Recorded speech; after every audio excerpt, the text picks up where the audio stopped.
Welcome to Man Does Tech, where I solve the problems you didn't even know you had. In this video, I will explain how to remove a Toyota RAV4 dashboard. First, ensure your vehicle is off and disconnect the negative battery terminal for safety. Gather your essential tools, including various screwdrivers, a trim removal kit, and a socket set. Begin by gently prying off the side pillar trim pieces and the lower dash panels.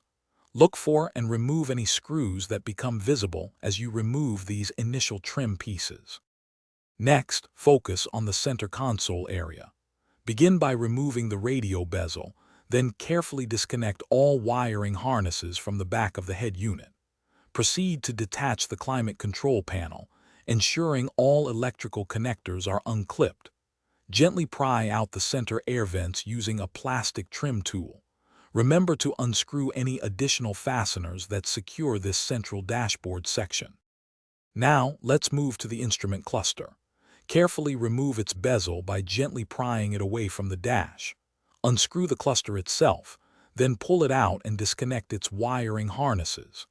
Next, remove the entire glove box assembly and any remaining side dashboard panels. Be sure to disconnect any electrical connectors you find behind the glove box area as you proceed. Finally, it's time for the main dashboard detachment. Locate and remove all remaining bolts that secure the entire dashboard frame to the vehicle's body. Double-check that every single wiring harness and cable is completely disconnected. With a helper, carefully lift and pull the entire dashboard assembly out of the vehicle. Store it safely to prevent any damage. Thanks for watching.